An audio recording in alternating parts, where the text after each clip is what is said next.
Hello everyone. Hello all the ethical people out there. Yes, you all are ethical. कहीं ना कहीं हमारे अंदर सारे वो वैल्यूज, मॉरल प्रिंसिपल्स, सारे एथिक्स हमारे अंदर हैं. They are deep seated within us, within our personality. कभी कभी हम उन्हें इग्नोर कर देते हैं, कभी हम उनकी हेल्प लेते हैं in day to day life decision making में.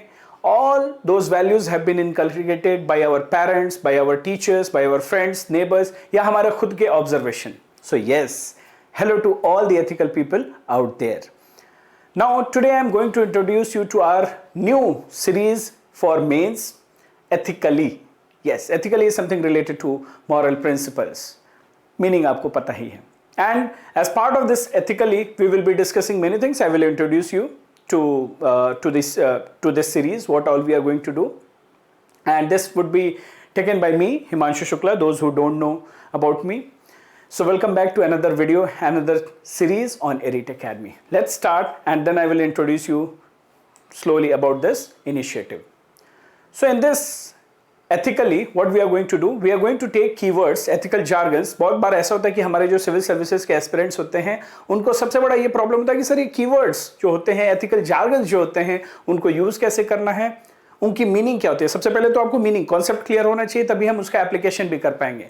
सो the keywords, and here we will be talking about case studies, here we will be talking about concepts. तो कभी कीवर्ड्स ले लेंगे, कभी केस स्टडीज ले लेंगे, कभी हम कॉन्सेप्ट्स ले लेंगे. Those who know about me, you know that case studies का जो हमारा एक सीरीज था कितना पॉपुलर था, and I have discussed the previous year case studies on YouTube.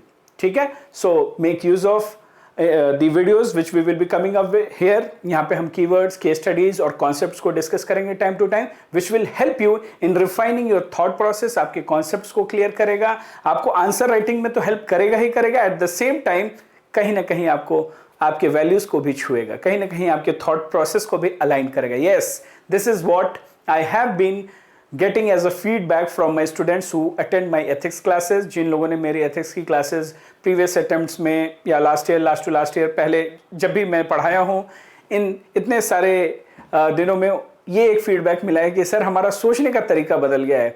We have become more sensitive, we have become more, not I would not say ethical, but we have become more observant. Let's hope that through this series we would try to touch you as well. देखते हैं, ठीक है. जो भी experiences होगा आप share कीजिएगा. We will see, we will observe how it is helping you. So this is what we would be doing in this series ethically. Okay. Now what we are going to do today we are going to talk about keywords. Today we are going to talk about keywords, and we have taken only one keyword today, that is altruism. So what is altruism? जब भी हम altruism की बात करते हैं, काफ़ी time हमारी या तो कॉन्सेप्चुअल क्लैरिटी नहीं रहती है या हम उसको रॉन्ग कॉन्टेक्स्ट में यूज़ करते हैं. आज एक सिंपल तरीके से समझेंगे कि ऑल्ट्रुइज्म होता क्या है. अगर ये इमेज भी आपको याद रहेगा, then also you can understand कि ऑल्ट्रुइज्म का मीनिंग क्या है. So what is altruism? Altruism means acting in the best interest of others rather than in one's own interest. मतलब समझते हैं, ये जो इंसान है यहाँ पे, बाकी दोनों बैठे हैं, ये भी बैठा था, ये अपनी सीट छोड़ के खड़ा हो जाता है for this person who is elderly. So altruism means acting in the best interest of others rather than in one's own self interest. ये भी चाहता तो बैठ सकता था, बट उसने देखा कि कोई बूढ़ा इंसान है, कोई प्रेग्नेंट लेडी है, कोई मेरे से ज्यादा नीडी है, तो मुझे अपने इंटरेस्ट की केयर नहीं करनी कि मेरा पैर दर्द कर रहा है या I need a seat. I should work or I should act in the best interest of others. So this is what this person is doing, and that is, my dear students, altruism. Okay? So altruism की meaning तो समझ गए, लेकिन जब ये keyword आता है, so we should also know with in comparative एक अंडरस्टैंडिंग होनी चाहिए कि altruism compassion से कैसे डिफरेंट है. एम्पैथी, सिंपैथी, पिटी, ऐसे सारे कीवर्ड्स हैं जो इंटर रिलेटेड लगते हैं, जो सिमिलर लगते हैं, हम उनको ऐसे यूज भी करते हैं, but what is the meaning, what is the difference. So एक कंपैरेटिव अंडरस्टैंडिंग करते हैं, and this is what I have taught in my classes, and I am sure that you must have seen this image. अगर आप हमारे Telegram channel पे हो तो हम लोगों ने ये शेयर किया था. Last year we took the classes in Delhi, तब हम लोगों ने ये इमेज शेयर की थी. This is how I teach in my class. ये ग्राफ है, इस ग्राफ को एनालाइज करो, एंड इस ग्राफ पे we have taken all the keywords. Here we have 0 X axis, Y axis. X axis पे है awareness of others difficulties, and on Y axis we have emotional engagement. किस level का emotional engagement होता है आपका, depending upon let's say you know others difficulties, based on that what kind of emotional engagement, how you are engaging yourself with those difficulties, उसकी degree है ये. So starting with let's say 0 apathy, you don't feel anything, कि ठीक है भाई कुछ भी हो रहा है आपके साथ, आई एम नॉट बॉदर्ड. आप मर रहे हो, जी रहे हो, कोविड में आपको क्या नुकसान पड़ा, आपके पड़ोसी को क्या हो रहा है, आपके पड़ोसी के ऊपर कोई अटैक हुआ, पड़ोसी बीमार है, एपैथी. आउटसाइड ब्यूरोक्रेट हो आप, गवर्नमेंट आपकी रोड बनी है नहीं बनी है, लोग जो है भूखे मर रहे हैं या लोगों के पास आइडेंटिटी कार्ड नहीं है, you are not bothered about it, apathy. On the other hand जब हम निगेटिव जाते हैं, एंटीपैथी, डीपली सीटेड जो एंगर होता है, डीपली सीटेड हेट्रेडनेस. ठीक है, आप एपैथी होता है कि भाई फर्क ही नहीं पड़ता. एंटीपैथी है कि मैं तो इसको बता के रहूंगा टाइप्स, किसी एक पर्टिकुलर कम्युनिटी के प्रति, किसी एक पर्टिकुलर इंसान के प्रति, एंटीपैथी. ये हो गया एपैथी एंटीपैथी. तो नेगेटिव में हो गया, 0 हो गया. नाउ गोइंग फॉरवर्ड, जब ये डिग्री स्लोली इंक्रीज होता है, डिग्री वेरी करता है, so then it can be pity, sympathy, empathy and compassion and then altruism. As you can see this bar graph, pity जो इंटेंसिटी है इमोशनल एंगेजमेंट है कम है, सिंपैथी में थोड़ा इमोशनल एंगेजमेंट बढ़ता है, एम्पैथी में थोड़ा और बढ़ता है, कंपैशन में थोड़ा और बढ़ता है, ऑल्ट्रुइज्म में सबसे हाईएस्ट रहता है. Let's understand it with the help of example. I am very sure Covid के टाइम पे आप लोगों ने अपने आसपास जो हाउस हेल्प के लिए आते हैं उनको देखा होगा, घर में ग्वाले आते हैं, मिल्कमैन, आपने उनको देखा होगा. ऐसे बहुत सारे माइग्रेंट वर्कर्स होंगे जिनकी प्रॉब्लम्स को आपने सुना होगा, देखा होगा, फील किया होगा, उनके लिए काम किया होगा. That is how your degree will very. For example, जब ये माइग्रेंट लेबरर्स का प्रॉब्लम आया और अभी रिसेंटली जो ट्रेन का हादसा हुआ, एक्सीडेंट हुआ उड़ीसा में, जब ऐसी सारी प्रॉब्लम्स आपके सामने आती हैं, you just feel bad for them कि यार जो भी हुआ बुरा हुआ, जो भी हुआ बुरा हुआ. That is pity. If you like you care about it, अगर जो भी हुआ बुरा हुआ और उसके बारे में आप केयर करते हो, दैट इज सिंपैथी. उसके नेक्स्ट लेवल जाते हो when you understand their problem, the problems of the migrant labourers, या जो भी प्रॉब्लम आपके सामने है. If you understand the problem by entering in their shoes, and if you feel that at cognitive level, at affective level, that is empathy. You don't only feel, मतलब आप उनसे कहते हो कि sympathy में क्या होगा, I feel sorry, I know, I am so sorry about your loss, I care about you. But empathy में feeling level पे जाके आप associate कर पाते हो. ठीक है, sympathy में आप उतना associate नहीं करते हो, एम्पैथी में आप एसोसिएट कर पाते हो. Next is compassion. You don't only associate yourself, you don't only feel them, but you also take action. When empathy converts into action, that is compassion. And next is altruism. You don't worry about कि आपको Covid हो जाएगा, आप लोगों को बचाने के लिए उसी कोविड में कूद पड़ते हो. You don't worry about yourself, आप लोगों की मदद करने के लिए मैदान में कूद जाते हो. That is called altruism. You don't worry about others, you don't worry about yourself, you worry about others. आप अपने बारे में भूल जाते हो. सो वहां पे जो इमोशनल एंगेजमेंट होता है वो हाईएस्ट लेवल पे होता है. That is altruism my dear friends. अब बात आती है कि कॉन्सेप्ट तो समझ गए, उसको बता भी देंगे, लेकिन हमारे लाइफ में हमें एग्जाम्पल्स, तो एक हाइपोथेटिकल एग्जाम्पल हमने देख लिया, कोविड के हेल्प से हमने समझ लिया. आए दिन जब आप हिस्ट्री पढ़ते हो, ज्योग्राफी पढ़ते हो, हिस्ट्री पढ़ते हो, पर्सनालिटीज पढ़ते हो, आर्ट एंड कल्चर पढ़ते हो, और बायोग्राफीज पढ़ते हो, ऑटोबायोग्राफीज पढ़ते हो, आपको ऐसी स्टोरीज मिलती होंगी, या आप अपने पेरेंट्स को भी ऑब्जर्व करते होगे, अपनी सोसाइटी में ऑब्जर्व करते होगे. ठीक है, COVID pandemic, yes we have seen, it can be one example जहां पे हम कंपैरेटिव एनालिसिस बता सकते हैं. गांधी जी, जब पूरा देश आजाद हो गया and everybody was celebrating, he was resolving the communal tension, he was working कि शांति कैसे बनी रहे, दो कम्युनिटीज के बीच में शांति कैसे बनी रहे. Worrying about himself. इतने साल उन्होंने भी लड़ाई लड़ी, वो भी एंजॉय कर सकते थे, वो भी खुश हो सकते थे. सावित्रीबाई फुले, हम लोग पढ़ते हैं हिस्ट्री में, उनकी मृत्यु प्लेग से हो गई. उसके लिए उन्होंने काम किया, जो लोग प्लेग से अफेक्टेड थे उसके लिए, उनके लिए she worked for their welfare. उनको उनकी तबीयत ना खराब हो या उनको कैसे सारी चीजें प्रोवाइड की जाए, उसके लिए काम किया, and she got infected. Mother Teresa we know, without, जहां पे लोग छुआछूत करते थे कि नहीं ये बीमारी हमें आ जाएगी, वहां पे शी वॉज इन्वॉल्व कि नहीं मुझे उन लोगों के लिए काम करना है, पुअरेस्ट ऑफ द पुअर के लिए काम करना है। So you will get this stories from your school days, from your mythology जो आप पढ़ते हो उसमें से भी आपको मिलेंगी। अपने आसपास सराउंडिंग में जब इस फीलिंग के साथ आप अवेयर रहोगे कि ऑल्ट्रुइज्म होता क्या है, then you can easily pick up the examples. So the target is to empower you, not to spoon feed you.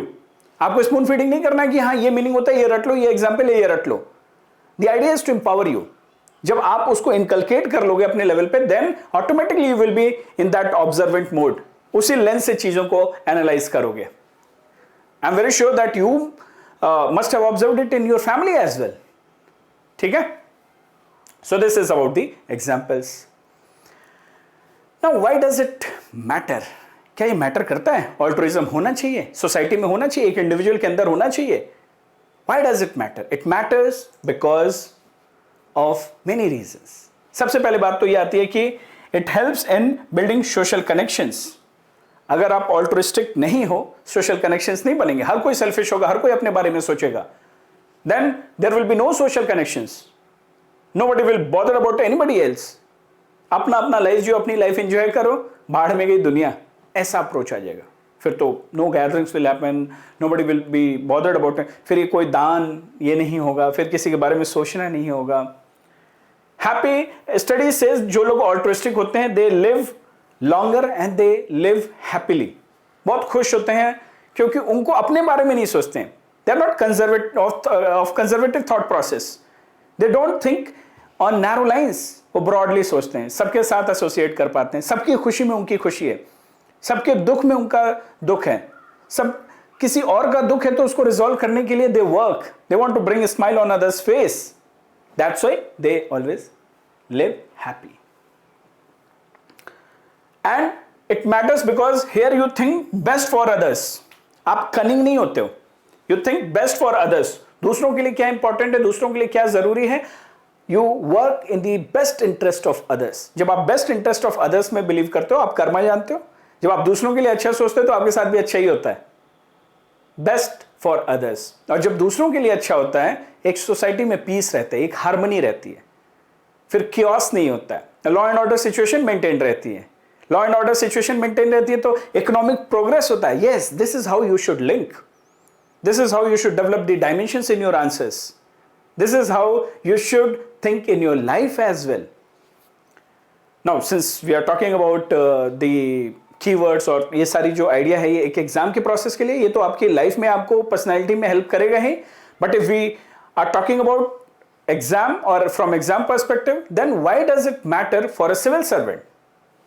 जो ये वैल्यू है, ये ऑल्ट्रुइज्म है, एक सिविल सर्वेंट के लिए क्यों जरूरी है? It is important for the civil servant because it makes one humane. आप ह्यूमेन बनते हो।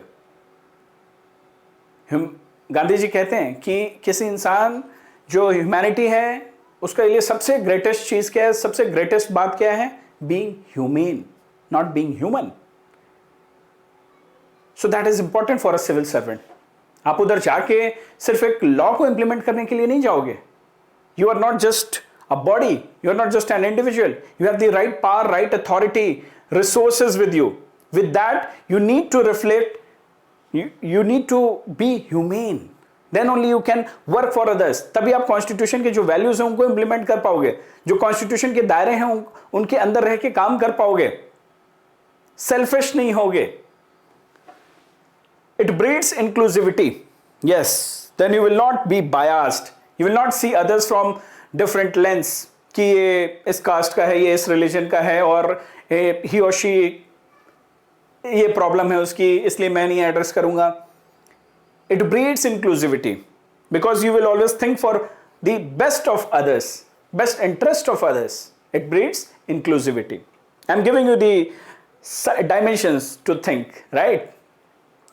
It strengthens trust. जब आप ऑल्ट्रुइस्टिक रहते हो, एक ट्रस्ट बना रहता है, पीपल ट्रस्ट यू। ऐसा कई बार हुआ है कि कई सारे आईएएस ऑफिसर्स के नाम पे विलेज, जब उनका ट्रांसफर होता है, जब उनकी पोस्टिंग होती है, पूरा गांव रोता है, पूरा डिस्ट्रिक्ट आके खड़ा हो जाता है कि नहीं, इनका ट्रांसफर नहीं होना है. People start crying. And I have discussed it in my class. If any one of you from my class is seeing this video, let me know the name of that IAS officer. Yes, I'm talking about a lady IAS officer. कई बार ऐसा होता है कि जब ऐसे IAS officers का transfer हो जाता है तो पूरा गांव अपना नाम चेंज करके उस ऑफिसर के नाम पे गांव का नाम रख देते हैं. That kind of association they feel. It shows what? It shows trust. Not only that, it awakens empathy and compassion. Yes, दोनों तरफ होता है, empathy और compassion होता है तो altruism भी होता है, and altruism रहता है तो आपके अंदर की जो empathy और आपके अंदर का जो compassion होता है वो भी awaken होता है, right? So this is very important. Empathy and compassion is very important for a civil servant to resolve the problems of the people. Otherwise, road खुद ही पड़ी है तो पड़ी है. किसी को अगर राशन नहीं मिल रहा है तो नहीं मिल रहा है, किसी के पास अगर वेलफेयर स्कीम्स नहीं पहुंच रही तो नहीं पहुंच रही है. No innovation will happen, no problem solving will happen, the problems will, status quo will be maintained, right? So it is important for a civil servant because of all these reasons. Now my next question is, कई बार अक्सर ये question UPSC ने भी pose किया है, और जब भी हम ऐसे कॉन्सेप्ट्स को पढ़ते हैं, we should always think from this point of view, can we inculcate it? Yes or no? So this is homework for you. Homework of the day. Let me know in the comment section. Can we inculcate it? And a thought to ponder for you. Thought to ponder, क्योंकि आप अपने life को बेहतर जानते हैं. Have you ever reflected altruism? This is very important because जब भी हम एग्जाम्पल्स को प्रिपेयर करते हैं, केवल आउटसाइड एग्जाम्पल्स को नहीं देखना, अपने अंदर भी एग्जाम्पल्स को देखना. Have I ever reflected empathy? Have I ever reflected compassion? Have I ever reflected altruism? तो आपको मुझे बताने की जरूरत नहीं है, आप यस में बता दो. अगर नहीं भी है तो खोजो अपने अंदर और एग्जाम्पल नोट करके देखो, इंसिडेंट नोट करो कि कब. With this we have, let's conclude. We have seen the meaning, we have seen the comparative features. Why does it matter? Why does it matter for a civil servant? Homework I have given, and I have given a thought to ponder. Let me see how many of you do all these things, homework and thought to ponder, and let me know your feedback as well. That is all for today, and thank you. Signing off ethically. See you all. Bye bye. Let me know your feedback about this initiative. We will continue this. जो भी आपके कुछ doubts भी हों, कोई keyword हो, वो भी बताइएगा, हम डिस्कस करेंगे. See you all. Bye bye. Take care.